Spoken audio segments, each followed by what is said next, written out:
Hey everyone, Jim Tedesco here from Millennium County Railroad version 2.5. See how that rolled off the tongue this time?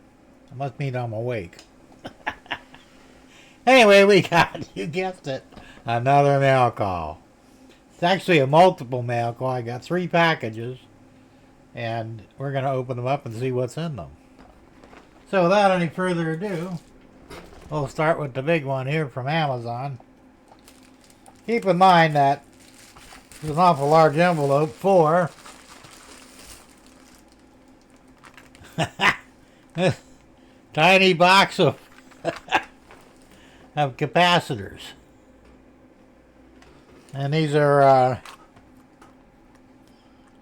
Bojack 10 by 20 millimeter 2200 microfarad, not farad, but farad capacitors.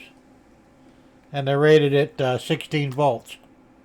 I'm going to be using these for the keep alive circuit on my passenger cars with lighting. So I'm going to redo the one I did because I don't have a keep alive circuit on that, but I'm going to wire one in. So this is one of the components I need to put in order to do that. And then they got the other one here. This is also from Amazon.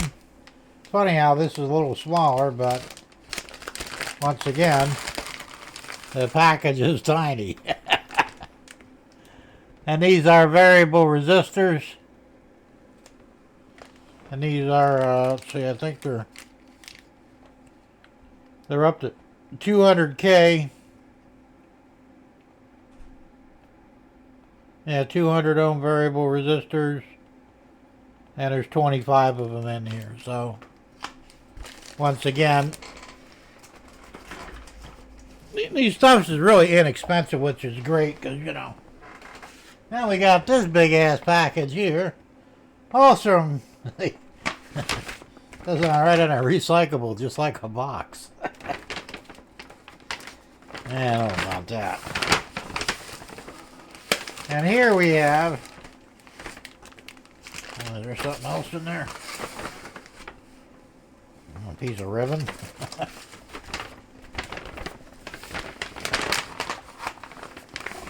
I mean, this is like a grocery bag, you know, it's ridiculous. Anyway. So in here we have the LED light strip. It's on a spool. There's, let's see here, it's 16 foot of white LED strip lights. They're bright whites. Of course, they're dimmable, of course. And there's a total of 300 LEDs on the strip, and you can cut them, I think, every inch or every 3 inches.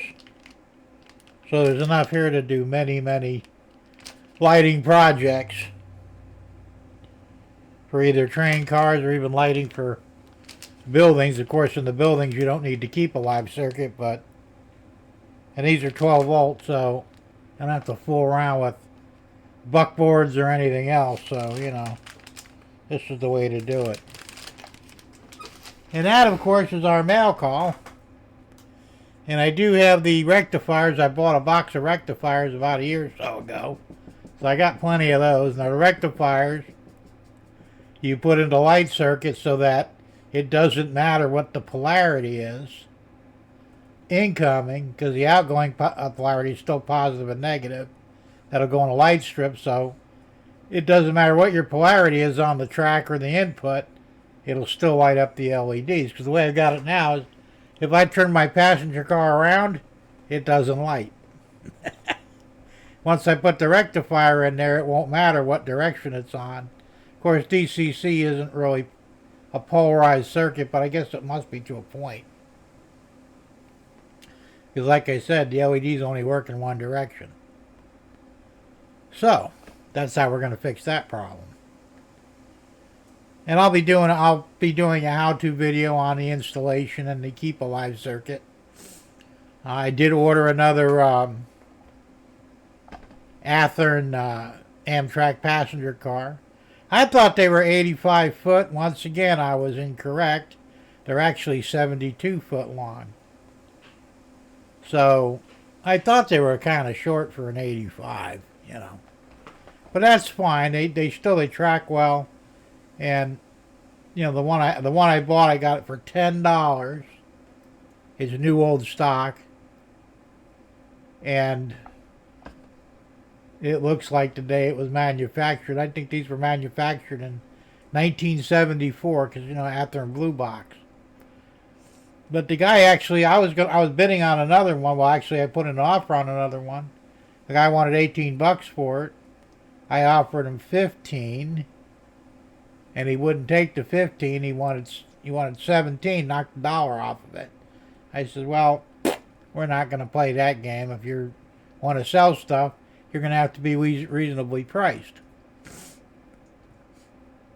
So while I was waiting for his answer on my make offer bid, I actually got a make offer to me from this other guy that says, you know, I'll sell you one of these for, he said, I saw you looking at it, I'll give it to you for $10. He originally wanted $12.50 for it.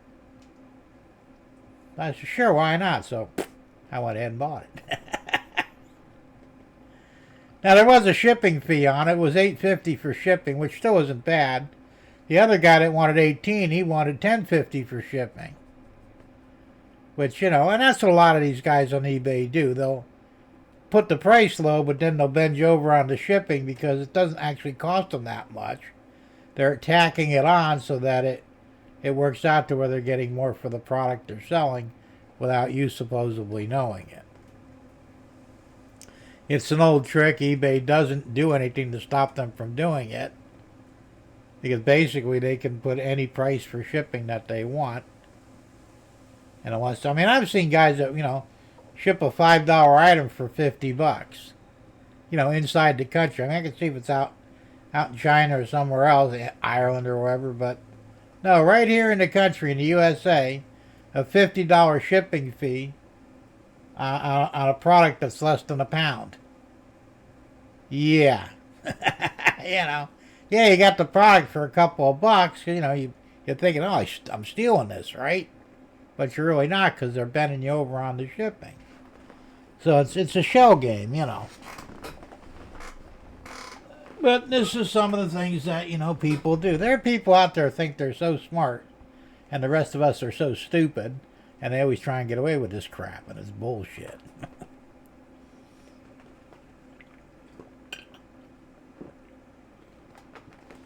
Anyway, that was the mail call. Now you know what my immediate future plans are. The passenger car will be here, I think, on the 14th of this month.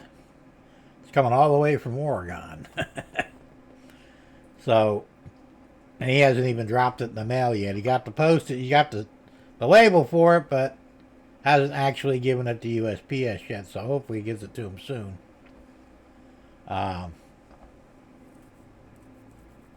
As soon as I get it, we could start doing the conversion. Alright, well anyway, thanks for watching, and remember to watch my show on Thursday night, Short Line Thursday, 6 p.m. Standard Time, Eastern Standard Time. And who knows what we'll wind up talking about, or what I'll have to show off. So check it out. And if you're not a subscriber, you know, please subscribe. So until then, we'll see you.